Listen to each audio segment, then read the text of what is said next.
Langit malam itu mendung berat, seperti pertanda bahwa badai besar tengah mengintai keluarga Sang. Di halaman rumah besar yang dipenuhi sorotan lampu ulang tahun keemasan, suara ejekan menggema lebih keras daripada alunan musik pesta. Di hadapan semua keluarga, Sang Ning berdiri dengan tubuh tegap namun mata memerah menahan amarah. Suaminya, Zanio, hanya berdiri di sisi, mengenakan kemeja sederhana, memeluk anak kecil mereka, Bonio, yang masih memegang tas sekolah berisi barang-barang berkilau. Semua orang menertawakan mereka. Berlian satu tas, 50 peti anggur langka. Bagi keluarga Sang yang terpandang, omongan Zanio dianggap lelucon paling konyol sepanjang tahun. Namun, beberapa menit kemudian, suara deru truk besar terdengar mendekat. Di depan rumah keluarga Sang, 50 peti anggur Guang Liang edisi terbatas diturunkan satu persatu. Suara tawa seketika berubah menjadi teriakan tak percaya. Wajah-wajah yang tadinya meremehkan, kini kaku dan pucat. Dan saat Presiden Lin, tokoh besar di dunia bisnis anggur, turun dari mobil dan langsung menghampiri Zanio dengan sikap hormat, barulah semua menyadari, mereka telah meremehkan seseorang yang sama sekali bukan orang biasa. Di malam itu, pesta ulang tahun berubah menjadi panggung kehancuran harga diri keluarga Sang. Sebelum kita lanjut ke awal kisah yang mengguncang ini, ngomong-ngomong kamu tinggal di kota mana sekarang? Siapa tahu kita bisa saling silaturahmi dan berbagi cerita menarik satu sama lain. Beberapa bulan sebelum malam pesta itu, kehidupan rumah tangga Sang Ning dan Zanio berjalan sederhana. Sang Ning, wanita cerdas dan berpendidikan tinggi, adalah anak bungsu dari keluarga Sang yang terpandang. Dulu, ia menjabat sebagai direktur muda di sebuah perusahaan besar. Namun, takdir berbelok tajam saat perusahaan keluarganya mengalami kebangkrutan mendadak akibat skandal keuangan. Dalam satu malam, kemewahan yang dulu membungkus hidupnya menguap tanpa jejak. Zanio, pria yang ia nikahi bukanlah konglomerat atau pengusaha.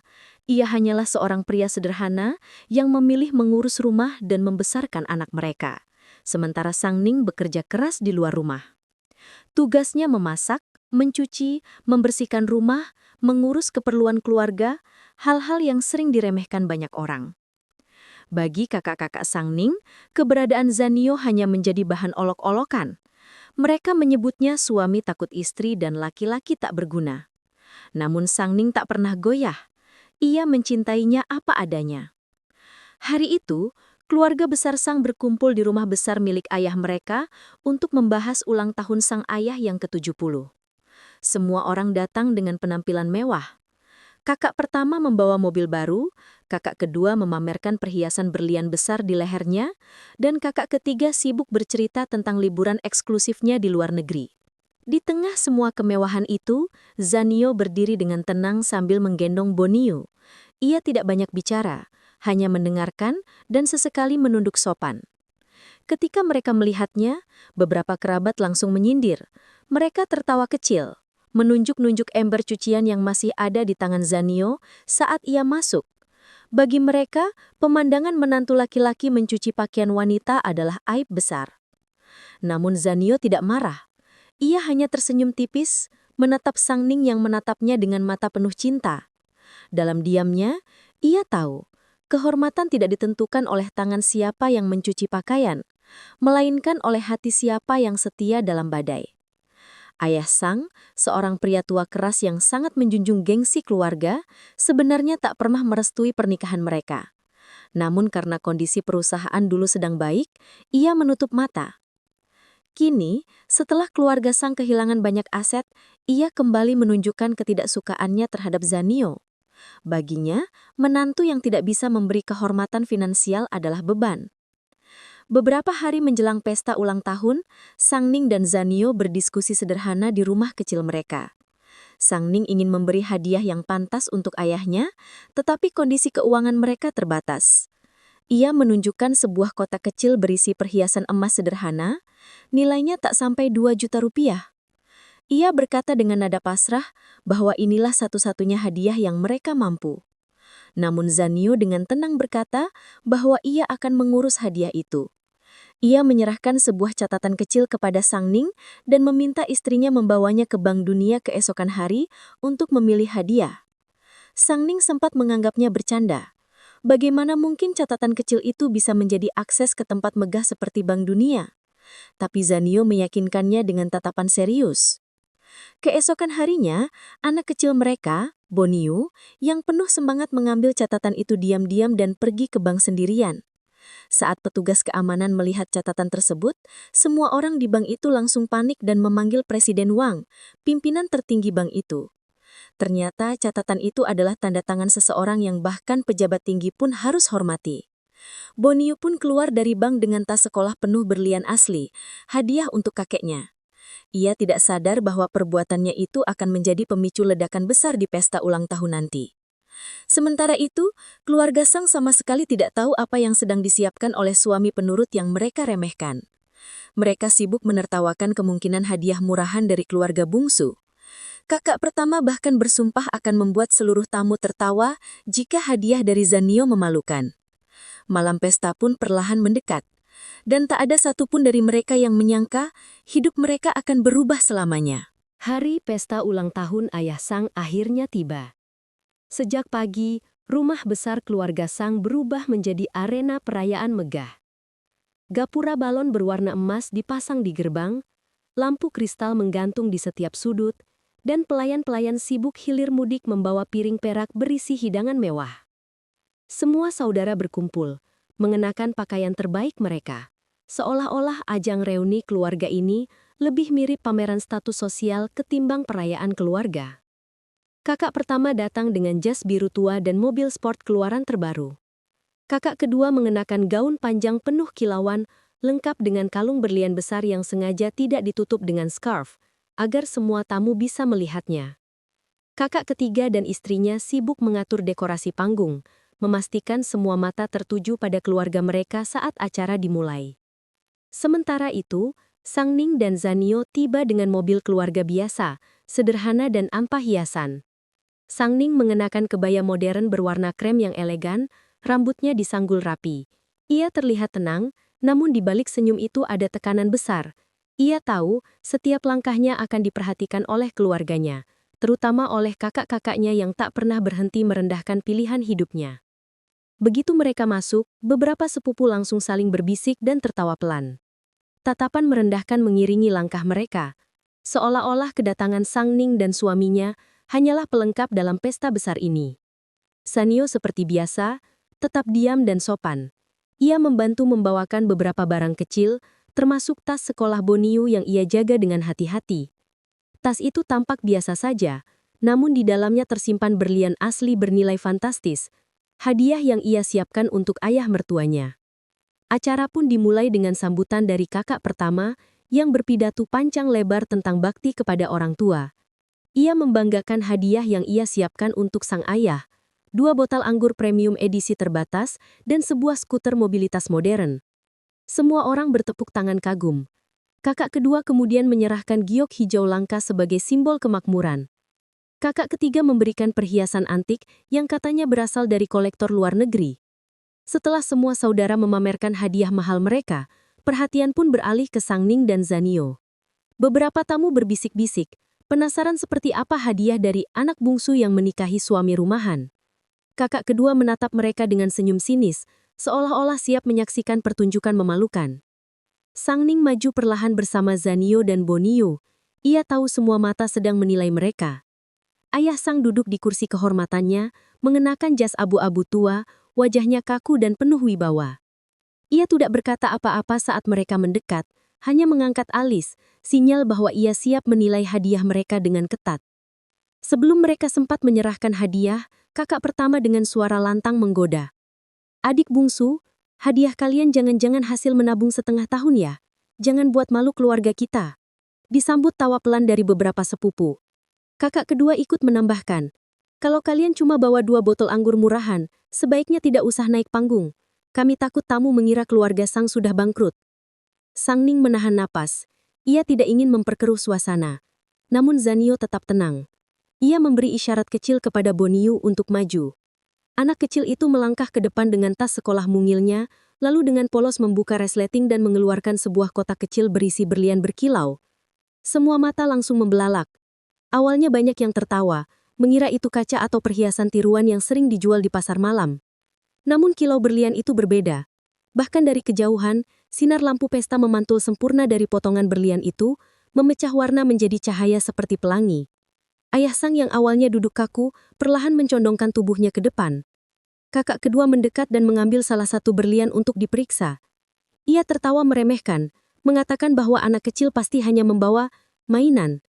Namun beberapa tamu yang memiliki mata tajam di dunia bisnis perhiasan mulai berbisik, mereka tahu kilau berlian asli tidak bisa dipalsukan begitu saja. Dalam sekejap, suasana pesta yang tadinya penuh canda berubah menjadi hening tegang. Semua orang kini benar-benar memperhatikan. Kakak ketiga mencoba menyelamatkan suasana dengan bercanda menyebut bahwa anak kecil suka ngaco. Namun sebelum tawa semu itu menyebar lagi, salah satu tamu kehormatan, seorang pengusaha perhiasan, berbicara lantang bahwa berlian tersebut kemungkinan besar asli dan bernilai tinggi. Suasana pun pecah. Orang-orang mulai bergerak mendekat untuk melihat lebih jelas. Ayah Sang memegang berlian itu sendiri. Tangannya sedikit bergetar. Dalam benaknya, timbul pertanyaan besar. Bagaimana mungkin menantunya yang sehari-hari hanya mencuci baju dan menjaga rumah bisa memberikan hadiah seperti ini? Kakak pertama mulai gelisah. Ia menyadari bahwa hadiah mereka yang mahal sekalipun terlihat biasa saja, dibandingkan satu kotak kecil berlian yang tiba-tiba muncul dari tas seorang anak 5 tahun. Zanio hanya berdiri tenang, tanpa perlu banyak bicara. Sang Ning tahu, ini baru awal. Ia belum sepenuhnya mengerti bagaimana suaminya bisa mendapatkan semua itu, namun ia percaya sepenuhnya pada Zanio. Keyakinan itu membuatnya berani berdiri di tengah kerumunan tanpa rasa malu sedikit pun. Dan di tengah ketegangan itu, Bonio dengan polos berkata bahwa berlian tersebut diambilnya dari Bank Dunia, atas perintah ayahnya. Seketika, beberapa orang tertawa tidak percaya. Namun beberapa orang lain justru terpaku. Karena mereka tahu, tidak semua orang bisa meminta hadiah ke bank sebesar itu. Malam semakin memanas. Pesta ulang tahun yang seharusnya penuh canda berubah menjadi panggung konfrontasi tak terduga. Setelah keheningan berlian mencengkeram ruangan, suasana pesta perlahan berubah menjadi medan pertempuran tak terlihat. Para tamu berbisik-bisik, mencoba menebak-nebak kebenaran hadiah tak terduga dari keluarga bungsu. Sementara itu, anggota keluarga Sang mulai kehilangan kendali atas alur acara yang seharusnya mereka kuasai. Kakak kedua, Sang Mei, wanita glamor berusia 35 tahun dengan lidah tajam dan wajah terhias sempurna, melangkah maju, mencoba mengambil alih kendali. Dengan senyum sinis yang perlahan memudar menjadi nada curiga, ia berkata bahwa semua itu pasti hanya perhiasan tiruan. Ia mengambil salah satu berlian dan mengangkatnya tinggi-tinggi ke arah lampu kristal, mencoba menemukan cacat yang membuktikan dugaannya. Tapi pantulan cahaya yang sempurna justru mempermalukannya di depan semua tamu. Kakak pertama, Sang Dewa, pria besar berusia 38 tahun dengan jas mahal dan ego lebih besar dari ruangan itu sendiri, ikut membuka suara. Ia dengan nada menertawakan menyebut bahwa anak kecil suka mengarang cerita, mencoba mengembalikan tawa ke tengah ruangan. Namun tidak ada yang tertawa. Para tamu kini menatap mereka dengan ekspresi bingung, seolah ingin berkata, "Kalian sendiri yakin ini palsu?" Ayah Sang, pria 65 tahun dengan rambut putih tersisir rapi dan jas abu-abu tua, duduk di kursi kehormatan. Tangannya gemetar saat menggenggam berlian. Ia adalah sosok yang selama ini menjunjung tinggi gengsi keluarga, memandang harta sebagai simbol status. Dalam pikirannya, berkecamuk pertanyaan. Bagaimana mungkin menantu yang hanya dikenal sebagai tukang cuci piring bisa memberikan hadiah semewah ini? Di sisi lain, Sang Ning berdiri tegap. Meski wajahnya tampak tenang, dalam hatinya berdebar. Ia tidak tahu persis bagaimana suaminya bisa melakukan semua ini. Tapi kepercayaannya pada Zanio tetap bulat. Ia tahu, pria itu tidak pernah berbicara sembarangan. Zanio sendiri, pria 30 tahun dengan postur tinggi, berpenampilan sederhana namun sorot mata dalam dan penuh ketenangan, hanya berdiri di sampingnya tanpa sepatah kata. Tangannya menggenggam bahu kecil Bonio, anak perempuan berusia 5 tahun yang masih memandang sekeliling dengan polos. Dalam ketenangannya, ada keanggunan aneh yang membuat beberapa tamu mulai menatapnya dengan cara berbeda. Seolah-olah, sosok ini bukanlah suami rumahan biasa. Ketegangan semakin meningkat ketika kakak kedua mulai menyindir. Ia berkata bahwa jika keluarga bungsu benar-benar punya berlian sebanyak itu, seharusnya mereka juga mampu memberi hadiah yang lebih berkelas untuk ulang tahun ayah. Berlian bisa dibeli, tapi siapa yang bisa menghadiahkan sesuatu yang benar-benar langka? Katanya dengan nada menusuk. Ucapan itu seolah menjadi pemicu.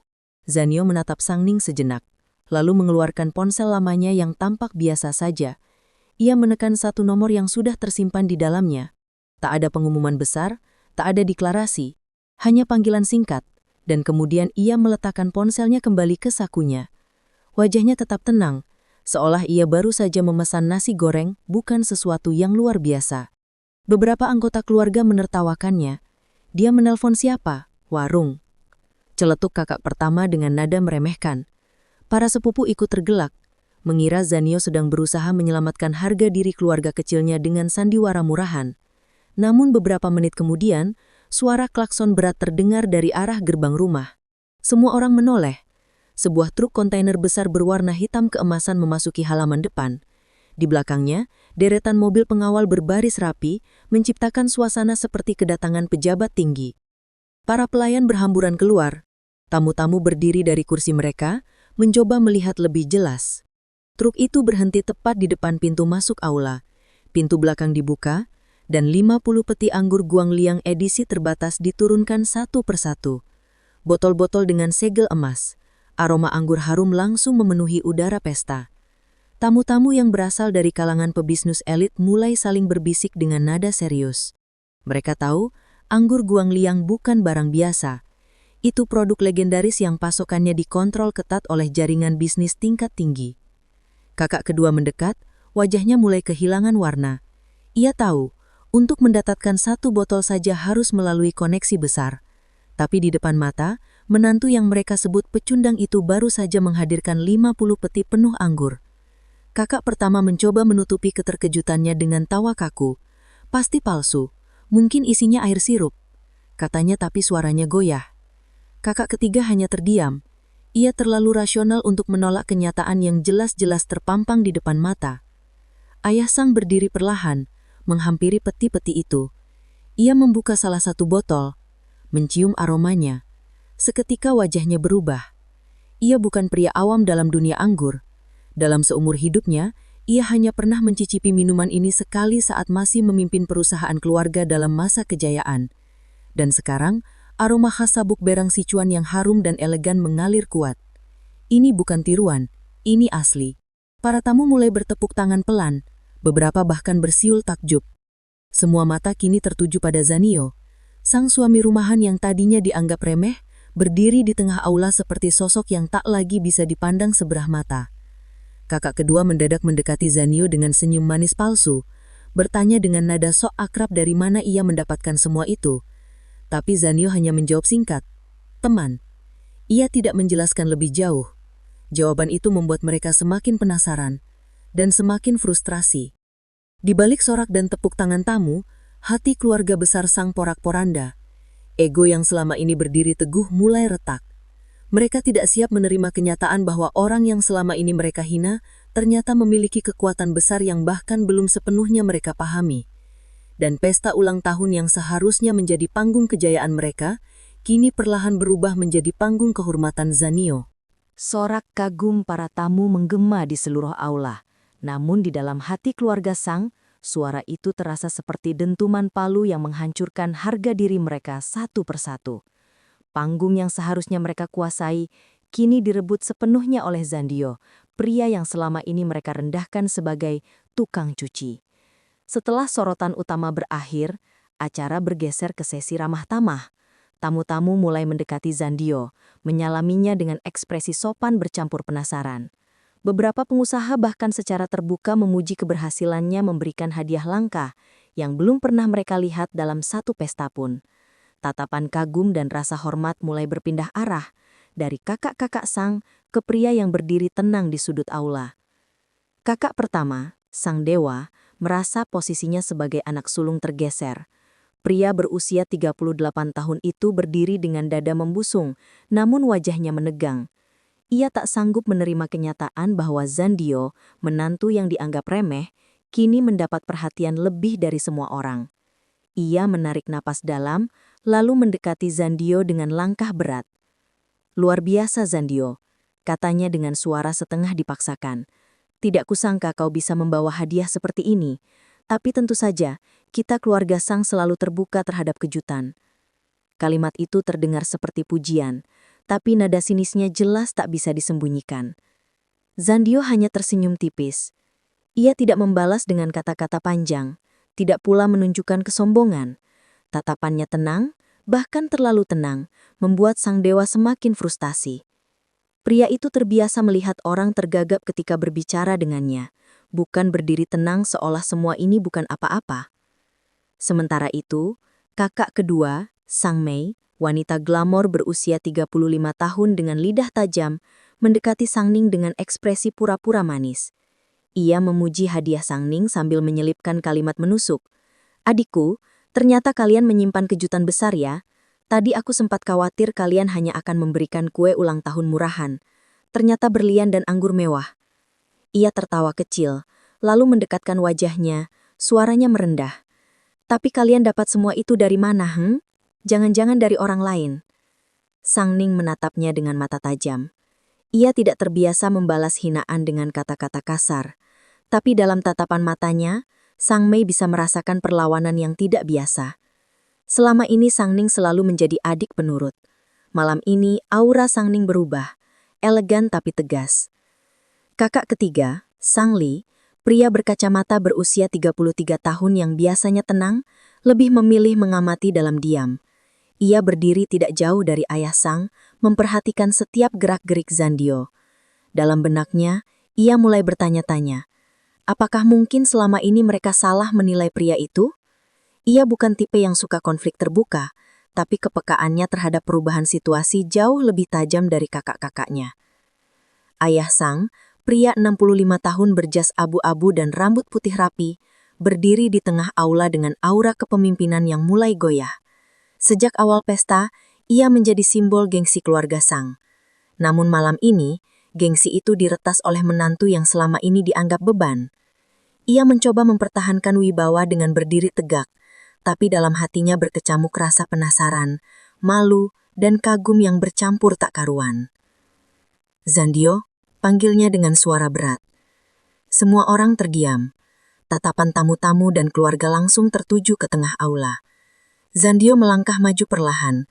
Dengan postur tenang dan pakaian sederhana, ia tampak seperti sosok misterius yang baru saja membuka sedikit tabir kekuatannya. Ayah Sang menatapnya dengan tajam. "Hadiah ini, dari mana kau mendapatkannya?"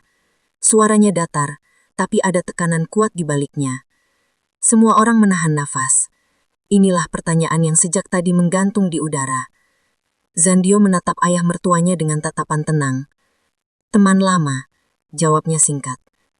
Ia tidak menambahkan penjelasan, tidak membahul, tidak pula mencoba membenarkan diri. Jawaban itu terdengar jujur, tapi menyisakan misteri. Kakak pertama langsung menyambar dengan tawa keras. "Teman lama? Teman macam apa yang bisa memberikan berlian dan anggur legendaris begitu saja? Kau pikir kami semua bodoh?" Suaranya meninggi, menggema di aula. Beberapa tamu mulai berbisik-bisik lagi. Ada yang tertarik, ada pula yang menilai bahwa keluarga Sang mulai goyang karena tidak mampu menerima kenyataan. Kakak kedua ikut menambahkan dengan nada menyudutkan. "Jangan-jangan, hadiah ini bukan milik kalian. Bisa jadi hanya titipan, atau bahkan pinjaman supaya terlihat hebat di depan semua orang." Sang Ning maju satu langkah, berdiri di samping suaminya. Dengan wajah tegas dan anggun, ia berkata dengan nada datar namun mantap. "Tidak ada yang kami pinjam. Semua ini adalah hadiah dari keluarga kami untuk ayah." Kalimat itu diucapkan dengan kekuatan yang membuat beberapa orang terdiam. Dalam hati ayah Sang mulai bimbang. Ia tidak bisa menuduh langsung. Berlian dan anggur itu nyata. Tidak ada tanda-tanda kebohongan. Tapi egonya sebagai kepala keluarga membuatnya sulit mengakui kehebatan menantu yang selama ini ia remehkan. Di tengah suasana tegang itu, Boniu, gadis kecil berusia 5 tahun, dengan rambut ikal dan mata bulat polos, berlari kecil menghampiri kakeknya sambil berkata dengan polos. "Kata ayah, kakek suka anggur yang enak. Makanya ayah bawa banyak." Kalimat sederhana itu menusuk hati semua orang. Tidak ada kesombongan, tidak ada sandiwara. Hanya kejujuran anak kecil yang membuat tamu-tamu tertawa kecil dengan rasa simpatik. Sementara itu, di luar aula, bayangan mobil hitam mengintai dari kejauhan. Seorang pria bertubuh tambun, dengan rambut klimis dan jas mahal, turun dari mobil Tuan Liu Fuguei, miliarder ambisius yang selama ini bersaing dengan keluarga Sang. Ia datang bukan hanya untuk menghadiri pesta, tapi juga untuk mengamati situasi. Ia tidak menyangka akan menyaksikan momen seperti ini. Tatapannya tajam dan licik, seolah sudah menyusun rencana dalam kepalanya. Sementara ketegangan dalam aula mulai mereda perlahan karena kehadiran Boniu yang polos, suasana di luar bangunan berubah menjadi lebih serius. Deru mesin mobil mewah terdengar pelan namun mencolok, diiringi iring-iringan pengawal berpakaian hitam rapi. Mobil sedan hitam berlapis baja berhenti tepat di depan gerbang rumah keluarga Sang, menandakan kedatangan seseorang yang tidak bisa dianggap enteng. Pintu mobil terbuka. Seorang pria bertubuh tambun dengan rambut klimis turun dengan langkah mantap. Jasnya berwarna hitam elegan, kancing emas berkilau, dan di jarinya melingkar cincin berlian besar. Tatapannya tajam, penuh percaya diri, seperti seseorang yang terbiasa melihat orang lain tunduk padanya. Dialah Tuan Liu Fugui, miliarder berusia 45 tahun, sosok yang terkenal di kalangan bisnis karena kekayaan luar biasa dan ambisinya yang tak berbatas. Liu Fugui bukan hanya tamu undangan biasa. Ia adalah saingan lama keluarga Sang dalam dunia bisnis. Bahkan sebelum perusahaan keluarga Sang jatuh, Liu sudah mengincar posisi mereka. Ia memiliki daya tawar besar, koneksi politik luas, dan tabiat seperti predator. Diam, mengamati, lalu menerkam pada saat yang tepat. Malam ini, ia datang bukan sekadar untuk memberi selamat ulang tahun kepada ayah Sang. Ia datang untuk melihat apakah rumor tentang kehancuran gengsi keluarga Sang benar adanya.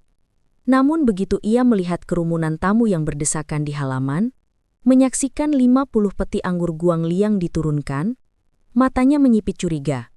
Ia tahu betapa sulitnya mendapatkan satu peti saja, apalagi 50.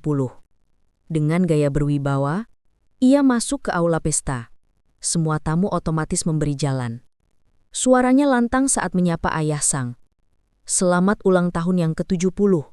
Semoga panjang umur dan keluarga tetap jaya. Suaranya terdengar hangat, tapi senyumnya menyimpan rencana. Ayah Sang menyambutnya dengan sopan, meski dalam hati ada kegelisahan. Kehadiran Liu Fugui selalu membawa tekanan tersendiri. Ia tahu pria ini tidak datang tanpa tujuan. Begitu masuk, Liu Fugui langsung melihat pemandangan tak biasa.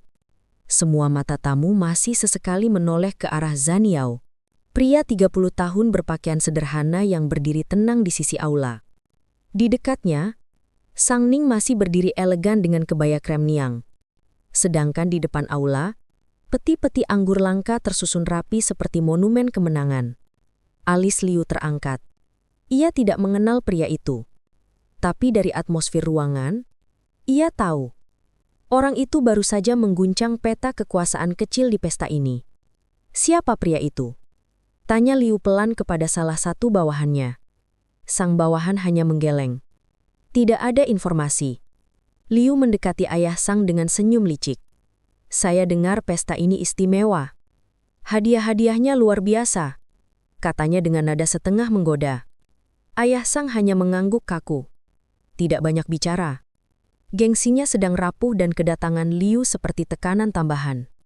Liu kemudian berjalan mendekati peti anggur. Ia mengetuk salah satu peti dengan jarinya. Membuka segelnya sedikit lalu mencium aroma anggur yang menyeruak keluar. Tatapannya berubah serius. Guang Liang, edisi terbatas, gumamnya. Menarik, sangat menarik. Matanya lalu berpindah ke arah Zaniao. Ia menghampiri pria itu dengan langkah perlahan namun penuh tekanan. Tuan, katanya dengan nada basa-basi. Mengulurkan tangan. Liu Fugui. Zaniao menerima jabat tangannya dengan tenang. Tidak ada tanda gugup, tidak juga kesombongan. Hanya tatapan dalam yang sulit ditebak. Zaniao, jawabnya pendek. Liu tertawa kecil. Saya belum pernah bertemu Anda di lingkaran bisnis besar. Tapi tampaknya malam ini, Semua orang membicarakan Anda. Kalimat itu terdengar ringan tapi sebenarnya adalah ujian. Beberapa tamu mulai mendekat sensing bahwa akan ada percakapan penting. Kakak pertama, Sang Dewa, 38 tahun, ikut berdiri di sisi Liu untuk mencoba ikut dalam lingkaran percakapan penting itu agar dirinya tetap terlihat berpengaruh. Kakak kedua, Sang Mei, 35 tahun, berdiri sedikit lebih jauh dengan ekspresi waspada. Ia mengenal reputasi Liu sebagai pria berbahaya. Ayah Sang kini berdiri di antara dua kutub, menantunya yang misterius dan Liu Fugui yang berpengaruh. Dalam dirinya muncul perasaan campur aduk. Selama ini ia lebih menghormati Liu karena statusnya jelas dan kekayaannya nyata. Sementara Zaniao meski malam ini membawa hadiah luar biasa, tetap belum memiliki identitas yang bisa ia terima dengan mudah. Liu mulai menunjukkan keahliannya dalam permainan sosial. Ia memuji hadiah berlian dan anggur langka, lalu dengan nada seperti bercanda namun menusuk, ia berkata, "Tentu saja, hadiah sebesar ini pasti berasal dari koneksi luar biasa. Saya jadi penasaran. Koneksi siapa yang bisa mengalahkan jaringan saya sendiri?" Ucapan itu membuat banyak tamu menahan nafas. Ini bukan sekadar komentar. Ini tantangan halus. Liu ingin tahu siapa di balik Zaniao. Ia terbiasa menjadi orang paling berkuasa dalam ruangan. Malam ini, ada sosok tak dikenal yang tiba-tiba mengambil sorotan. Baginya itu tidak boleh dibiarkan. Sang Ning menatap Liu dengan waspada. Ia tahu pria ini bukan orang sembarangan. Dari tatapan matanya saja, ia bisa merasakan ancaman. Boniu kecil berdiri di dekat ibunya, menggenggam tangan Sang Ning erat-erat, tidak memahami ketegangan yang sedang terjadi. Zaniao tetap tenang. Ia tidak membalas pertanyaan Liu dengan pembaulan. Ia hanya berkata pendek, "Hadiah ini, bentuk rasa hormat kami pada keluarga." Jawaban diplomatis tapi tidak tunduk. Liu menyipitkan mata, seperti predator yang baru menemukan mangsa yang tidak mudah ditaklukkan. Kakak pertama yang merasa tersingkir dari sorotan ikut mencoba menyenangkan Liu dengan menyebut bahwa hadiah tersebut mungkin hanya pinjaman dari kenalan jauh dan tidak perlu dipuji-puji. Liu tertawa kecil tapi matanya tetap terpaku pada Zaniao. Dalam pikirannya, satu hal jelas, pria ini bukan orang biasa. Dan jika ia tidak tahu siapa orang itu, maka orang itu kemungkinan berada di atas jaringannya. Malam itu, suasana pesta berubah dari sekadar perayaan keluarga menjadi arena pertemuan dua kekuatan tersembunyi. Liu dengan kekuasaan dunia bisnisnya, dan Zaniao dengan identitas misterius yang mulai terungkap sedikit demi sedikit. Malam semakin larut, namun pesta ulang tahun keluarga Sang belum juga mereda. Aula besar masih dipenuhi cahaya lampu kristal, musik lembut, dan aroma anggur guangliang yang mengalun di udara. Namun di balik kemeriahan pesta, arus ketegangan tak terlihat terus mengalir. Sejak kedatangan Tuan Liu Fugui, suasana berubah dari sekedar kagum menjadi permainan kekuasaan yang lebih dalam. Liu Fugui, pria kambun berjas hitam dengan cincin berlian besar, kini berdiri di tengah lingkaran tamu-tamu penting. Ia berbicara dengan suara berat dan percaya diri, sesekali melontarkan candaan yang membuat semua tertawa sopan. Namun matanya tidak pernah benar-benar melepaskan pandangan dari Zaniao, pria sederhana berusia 30 tahun, dengan tatapan tenang dan aura misterius. Bagi Liu, Zaniao adalah teka-teki. Ia telah lama berkecimpung dalam dunia bisnis besar. Tidak ada orang yang mampu mendatangkan 50 peti anggur guangliang tanpa berada dalam lingkaran elit internasional.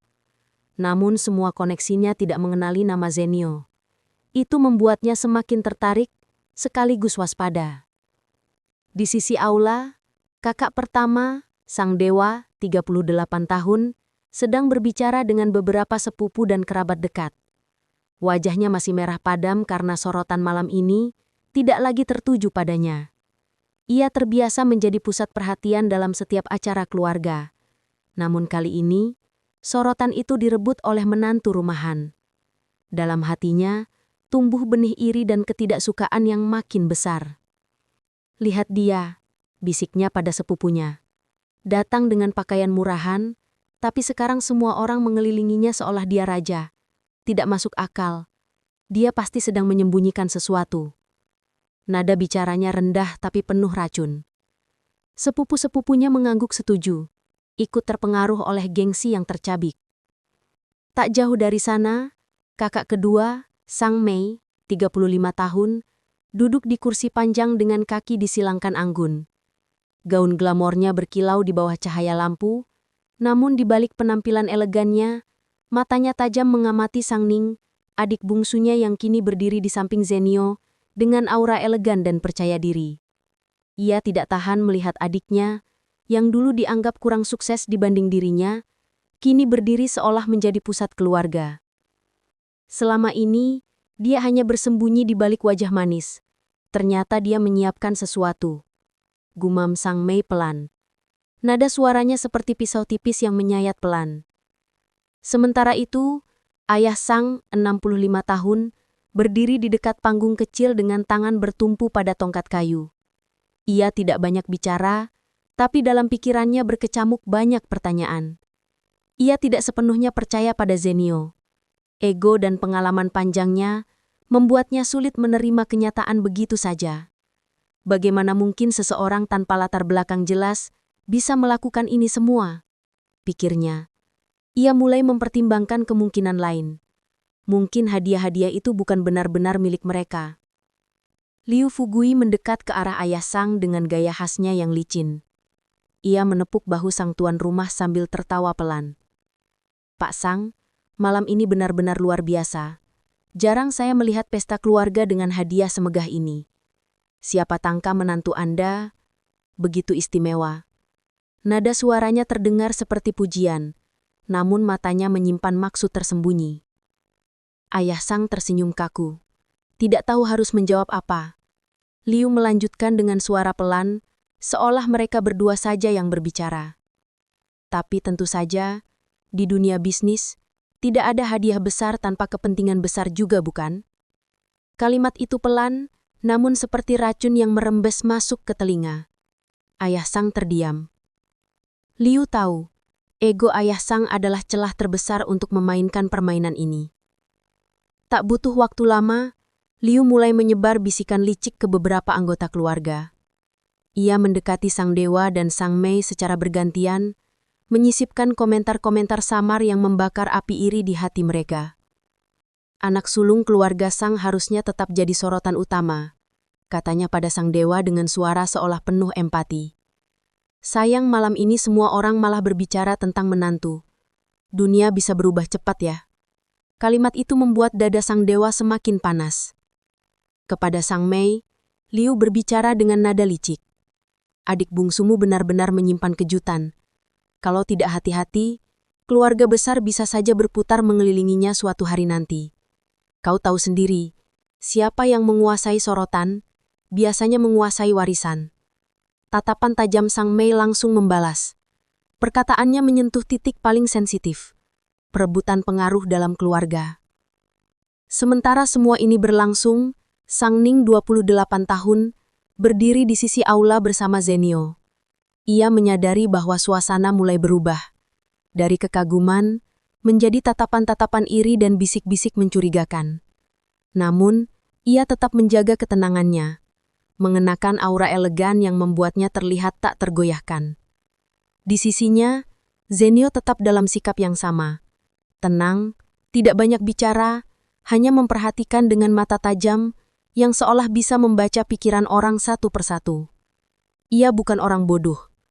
Ia tahu Liu sedang menebar benih perpecahan, dan ia membiarkan itu terjadi sementara waktu. Seperti singa yang tidak tergesa menyerang mangsa. Liu akhirnya kembali ke tengah aula dan mengangkat gelas anggurnya. Mari kita bersulang, serunya dengan suara lantang. Untuk keluarga Sang, dan untuk kejutan luar biasa malam ini. Semoga kejutan-kejutan seperti ini terus muncul, supaya kita semua tidak bosan. Orang-orang tertawa sopan. Namun bagi mereka yang peka, kalimat Liu terdengar seperti sindiran tajam. Ia sedang menguji, bukan memuji. Di pojok ruangan, Sang Dewa dan Sang Mei saling bertukar pandang. Dalam hati mereka tumbuh keyakinan baru. Jika mereka tidak melakukan sesuatu, posisi mereka dalam keluarga bisa digeser oleh adik bungsu dan suaminya. Dan tanpa mereka sadari, itulah yang Liu inginkan, menyalakan api perpecahan dari dalam. Malam pesta akhirnya memasuki tahap akhir. Musik perlahan menurun, tamu-tamu mulai berdiri, dan aroma anggur yang kuat masih menggantung di udara. Namun, meski suasana tampak santai, di balik layar, permainan halus mulai berjalan. Tuan Liu Fugui, pria tambun berusia 45 tahun dengan jas hitam rapi dan cincin berlian besar di jarinya, berjalan perlahan ke arah halaman luar. Langkahnya mantap, matanya menyipit penuh perhitungan. Ia tidak datang ke pesta ini hanya untuk memberikan selamat. Ia datang untuk mengukur, menguji, dan jika perlu, menjatuhkan. Di halaman luar, ia bertemu dengan dua bawahannya yang sudah menunggunya di dekat mobil hitam mewah. Salah satu dari mereka menyerahkan sebuah map tipis. Liu membukanya, menatap sekilas isi kertas-kertas di dalamnya. Tidak ada catatan publik tentang orang bernama Zanio di lingkaran bisnis besar. Lapor bawahannya. Dia bukan anggota Asosiasi Anggur Internasional, bukan investor terdaftar, dan tidak ada catatan kepemilikan aset besar. Liu mengeluarkan tawa kecil, dingin, dan penuh makna. Kalau begitu, entah dia penipu kelas atas, atau seseorang yang sengaja menyembunyikan identitasnya, katanya pelan. Dan keduanya menarik. Ia menutup map itu dan menatap aula dari kejauhan. Dari balik kaca, ia melihat Zanio, pria 30 tahun dengan penampilan sederhana namun aura misterius, berdiri berdampingan dengan Sang Ning, wanita elegan berwajah tegas dalam kebaya krem. Keduanya tampak tenang, seolah badai yang berputar di sekitar mereka tidak menyentuh sedikit pun. Buatkan skenario kecil, perintah Liu kepada bawahannya. Aku ingin melihat bagaimana pria itu bereaksi saat berada di posisi terdesak. Besok pagi, di depan semua orang. Di dalam aula, keluarga Sang mulai menunjukkan retakan kecil akibat racun halus yang ditanam Liu. Kakak pertama, Sang Dewa, 38 tahun, semakin terbakar oleh rasa iri. Ia berjalan ke arah ayah Sang, 65 tahun yang duduk di kursi utama, lalu dengan nada merendah namun jelas, ia mulai menyulut keraguan. Ayah, tidakkah aneh? Menantu yang selama ini hanya mencuci baju dan memasak tiba-tiba bisa mendatangkan hadiah sebesar itu. Saya khawatir hadiah ini hanya pinjaman. Kalau sampai terbongkar, keluarga kita akan jadi bahan tertawaan. Ayah Sang menatap anak sulungnya. Wajah tuanya menyimpan kebimbangan. Ia tidak bodoh. Ia tahu sesuatu memang tidak biasa malam ini. Tapi gengsinya membuatnya sulit mengakui bahwa mungkin menantunya memang lebih dari yang mereka kira. Aku tahu, jawabnya pelan. Itu sebabnya kita harus berhati-hati. Tak jauh dari sana, kakak kedua, Sang Mei, 35 tahun, berbicara dengan beberapa kerabat wanita, menyebarkan keraguan dengan suara manis. Aku tidak iri, tapi aneh saja. Keluarga bungsu yang selama ini hidup pas-pasan, tiba-tiba menjadi pusat perhatian. Kalau semua ini hanya pertunjukan, kita semua bisa ikut terkena dampaknya. Bisik-bisik itu menyebar seperti api kecil di tumpukan jerami kering. Dalam waktu singkat, beberapa tamu mulai mempertanyakan dari mana hadiah-hadiah itu sebenarnya berasal. Ada yang terpesona, ada yang skeptis, dan ada pula yang diam-diam menunggu Zanio tersandung. Keesokan paginya, di halaman depan rumah keluarga Sang, suasana kembali ramai. Para pekerja mulai membereskan sisa-sisa pesta semalam. Namun sebuah kejadian tak terduga membuat semua mata kembali tertuju pada keluarga bungsu. Sebuah mobil van putih berhenti di depan gerbang. 3 pria berpakaian resmi turun dari mobil, membawa dokumen.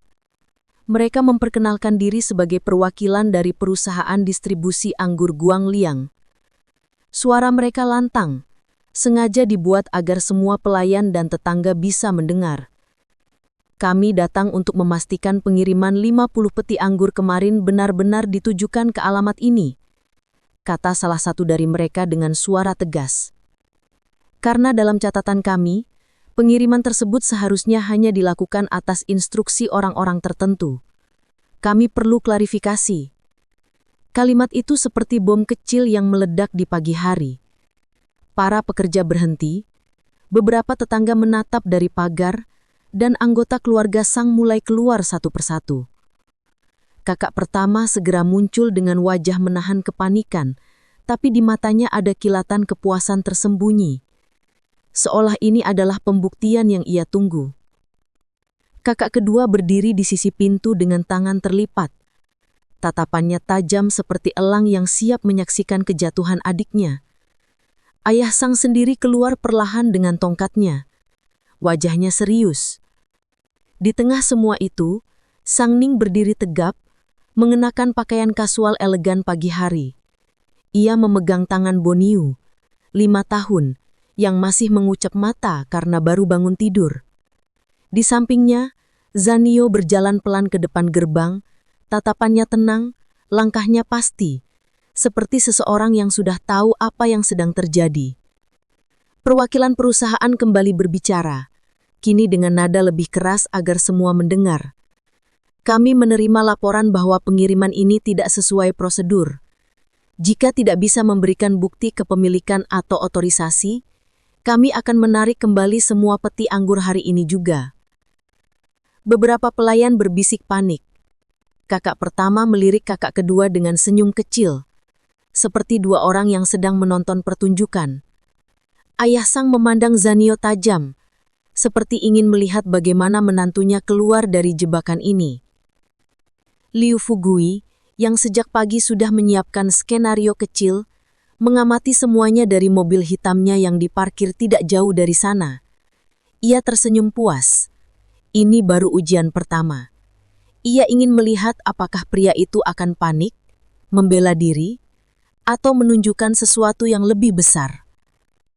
Zanio berhenti di depan gerbang, mengamati ketiga pria itu dengan mata tajam. Tanpa tergesa, ia merogoh saku kemejanya dan mengeluarkan kartu logam tipis hitam berlapis emas. Kartu itu tidak memiliki tulisan mencolok, hanya satu lambang kecil di sudut kanan atas. Lambang yang hanya dikenal oleh segelintir orang di dunia bisnis tingkat atas. Begitu kartu itu ditunjukkan, ekspresi ketiga pria perwakilan langsung berubah drastis. Dari tegas dan curiga, menjadi kaku dan pucat. Mereka saling menatap panik. Kemudian salah satu dari mereka langsung membungkuk dalam-dalam. "Mohon maaf Tuan, kami tidak tahu Anda yang memberi instruksi langsung." Semua orang terdiam. Kakak pertama yang sempat menahan senyum kini membeku. Kakak kedua melotot tak percaya. Ayah Sang berdiri mematung. Tongkatnya hampir lepas dari genggamannya. Para pelayan dan tetangga berbisik-bisik dengan nada agung dan bingung. Liu Fugui yang menyaksikan semua itu dari mobilnya, senyum liciknya perlahan memudar, berganti ekspresi serius. "Menarik," gumamnya pelan. "Sangat menarik." Pagi itu berubah menjadi bisik-bisik tak percaya di seluruh rumah keluarga Sang. Kejadian di gerbang membuat semua orang menyadari satu hal. Zanio bukan orang sembarangan. Satu kartu logam hitam berlapis emas berhasil membungkam 3 pria perusahaan distribusi anggur yang tadinya datang dengan nada mengancam. Tidak ada penjelasan panjang, tidak ada negosiasi, cukup satu lambang dan semuanya tunduk. Namun, alih-alih meredakan ketegangan, kejadian itu justru memperbesar jarak antara Zanio dan keluarga besar Sang. Orang-orang yang sejak lama terbiasa memandang rendah kini merasa terancam. Terutama Sang Dewa, 38 tahun, dan Sang Mei, 35 tahun, dua kakak Sang Ning yang hidup dari status keluarga. Malam pesta sudah merenggut sorotan mereka.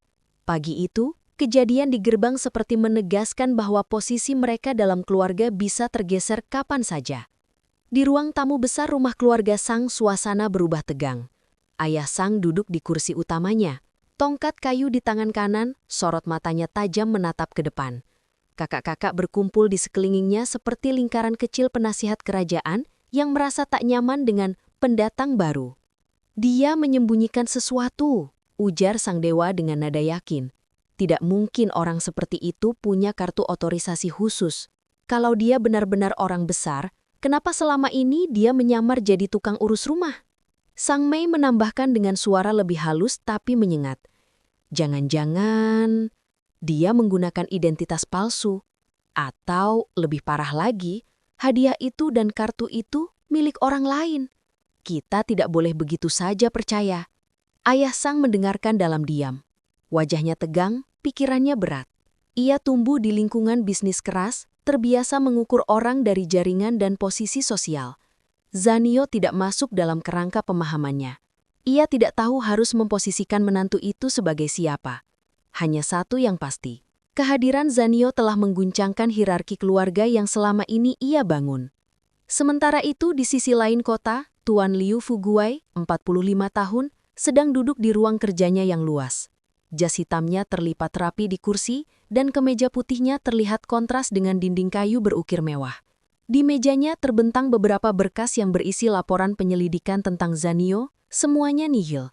Tidak ada catatan publik, tidak ada jejak kepemilikan resmi, seolah-olah pria itu tidak pernah ada sebelum muncul di keluarga Sang. Liu mengetuk-ngetuk meja pelan dengan jarinya, senyum miring terbentuk di bibirnya. Kalau pintu depan tertutup, maka kita masuk lewat jendela. Gumamnya. Ia tahu serangan Zanio secara langsung tidak akan berhasil. Orang seperti itu tidak bisa dipermalukan dengan cara biasa. Maka ia memilih jalan lain, menggunakan keluarga Sang sendiri sebagai alat. Cari tahu kebiasaan Sang Ning. Siapa yang sering ia temui? Kemana ia pergi? Bagaimana hubungannya dengan kakak-kakaknya? Fokus pada hubungan keluarga. Bawahannya mengangguk dan pergi.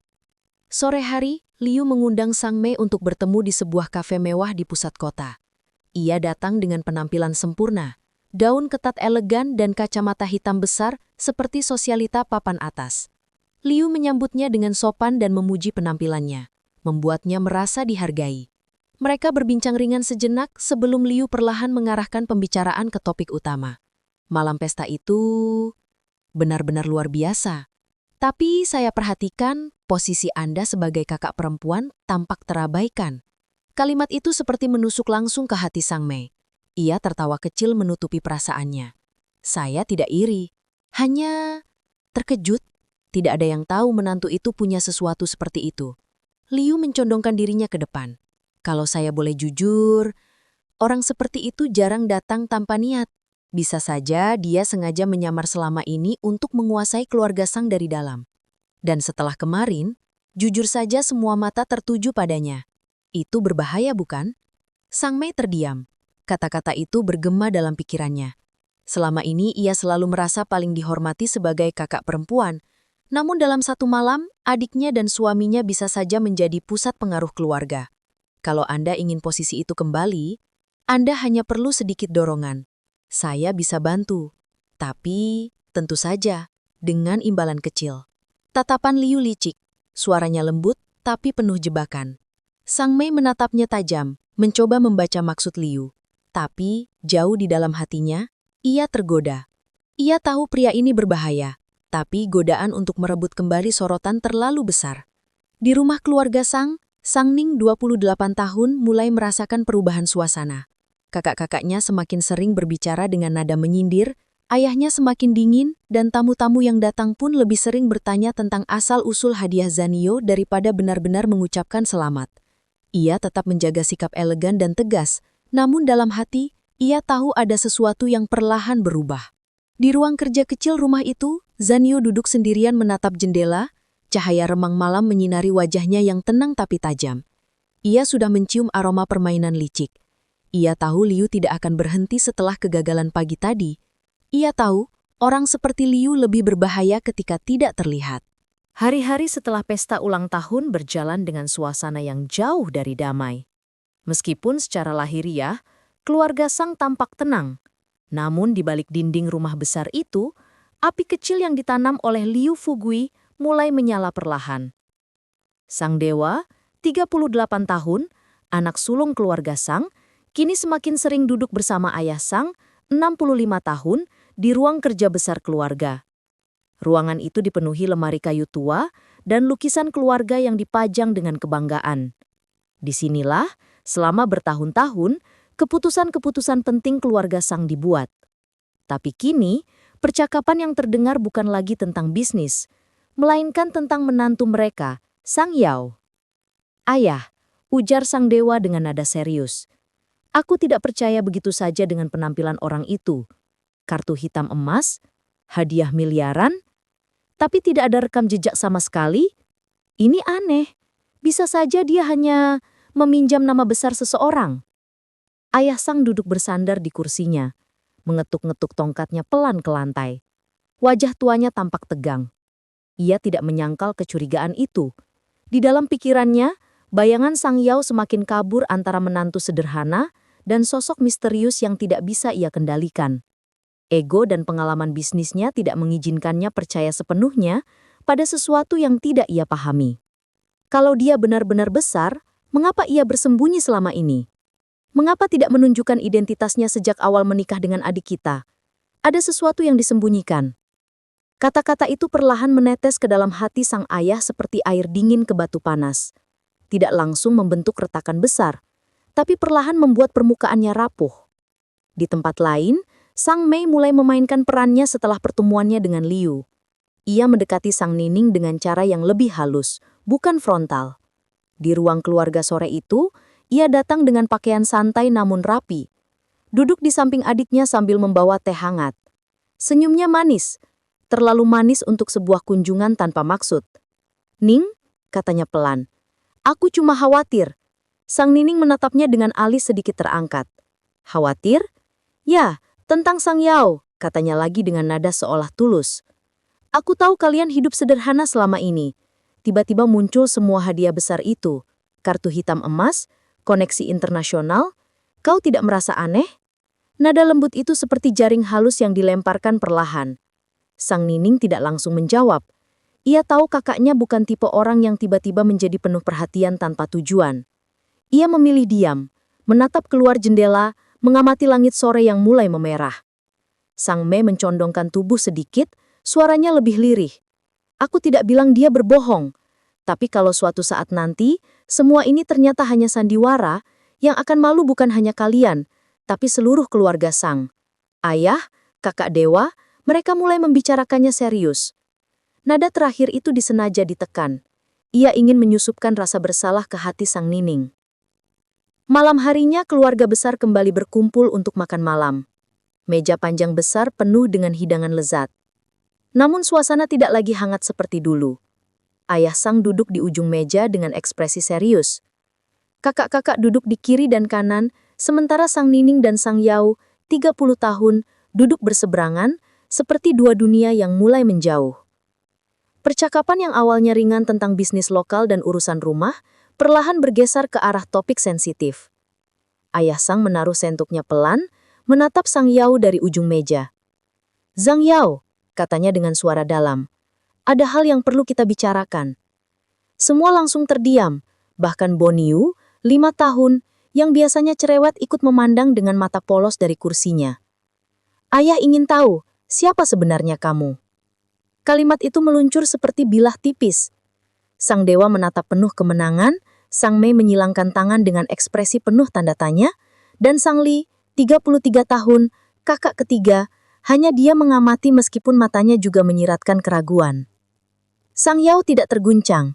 Ia hanya meletakkan sendoknya pelan, menatap ayah mertuanya dengan mata tenang. Tidak ada kebingungan, tidak ada amarah, hanya ketenangan yang membuat seluruh meja makin tegang.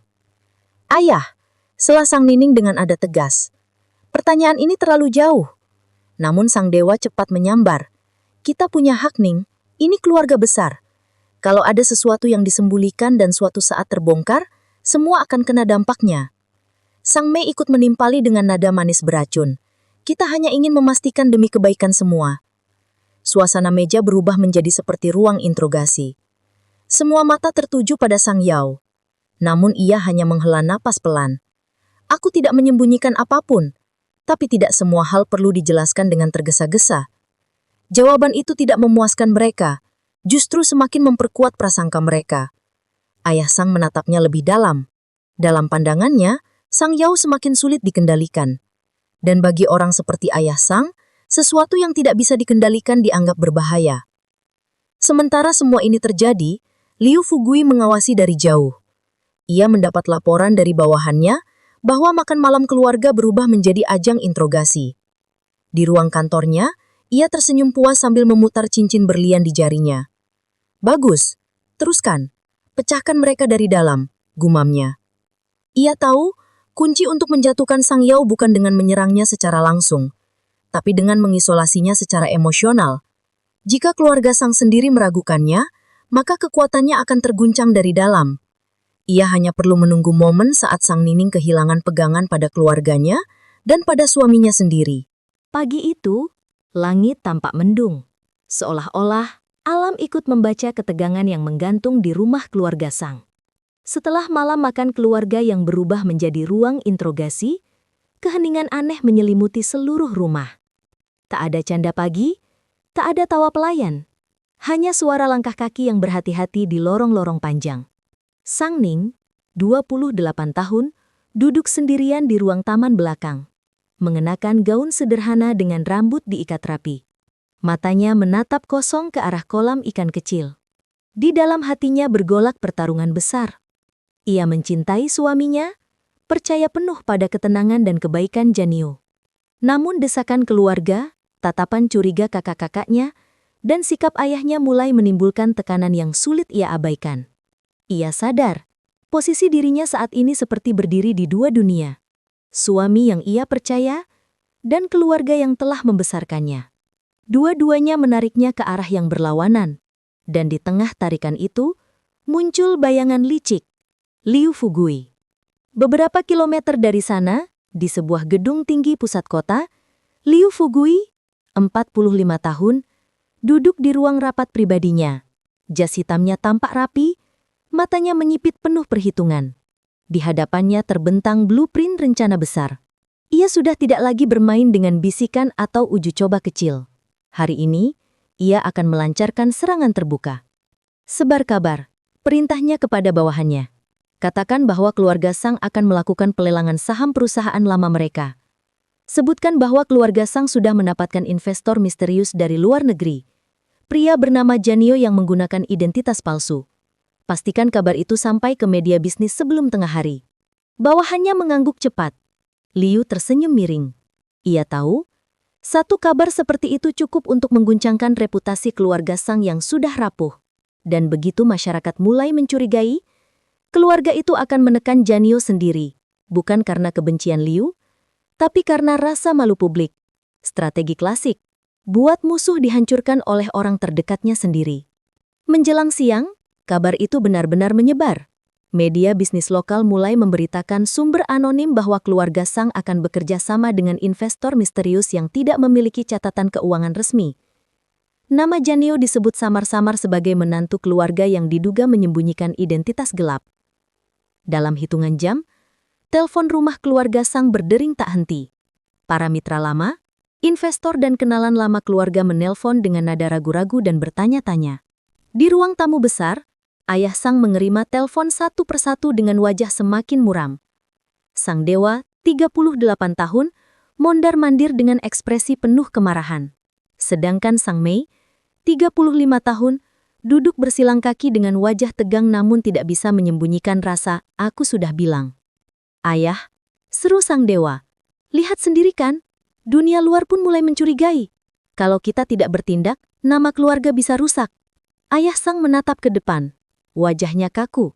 "Panggil mereka," katanya singkat. Ning dan suaminya. Sekarang. Di ruang tengah, Janio dan Sang Ning dipanggil seperti terdakwa. Semua anggota keluarga besar hadir. Atmosfer ruangan tegang, seolah ruang sidang yang menunggu vonis. Sang Dewa berdiri di depan, menunjuk lembaran koran bisnis yang memuat kabar miring tersebut. "Ini akibatnya," teriaknya. "Sejak kau muncul membawa hadiah aneh dan identitas samar, semua jadi berantakan. Sekarang nama keluarga dipertaruhkan." Sang Mei menambahkan dengan nada licik. Kalau benar dia punya identitas besar, mengapa tidak pernah ada catatan? Tidak ada nama, tidak ada jejak. Ini semua sangat mencurigakan. Sang Ning berdiri di sisi suaminya dengan mata tegas. Kalian tidak tahu siapa dia sebenarnya, katanya dengan nada pelan tapi tajam. Ayah Sang mengetukkan tongkat ke lantai dengan keras. Cukup, suaranya bergema. Ia menatap Janio dalam-dalam. Aku memberimu kesempatan untuk menjelaskan sejak malam itu. Tapi kau tetap diam. Sekarang keluargaku diserang dari luar. Kalau kau masih ingin menjadi bagian dari keluarga ini, saatnya kau buka siapa sebenarnya dirimu. Semua mata tertuju pada Janio. Suasana ruangan seakan menahan nafas. Janio berdiri perlahan. Tatapannya tidak lagi sekedar tenang. Kini ada ketegasan tajam seperti seseorang yang sudah tidak ingin lagi bersembunyi. Ia melangkah ke depan, berdiri di tengah ruangan. Sang Ning menggenggam tangannya erat, sebagai dukungan terakhir. Sebenarnya katanya pelan namun jelas. Aku tidak berniat mengungkap ini sekarang. Tapi keadaan sudah memaksa. Ia mengeluarkan ponsel lamanya dan menekan satu nomor. Semua menatap bingung. Setelah beberapa detik, suara mobil dan helikopter terdengar dari luar. Jendela rumah berguncang ringan. Dalam hitungan menit, konvoi kendaraan hitam memasuki halaman keluarga Sang. Orang-orang bersetelan hitam keluar dari mobil dengan langkah sigap,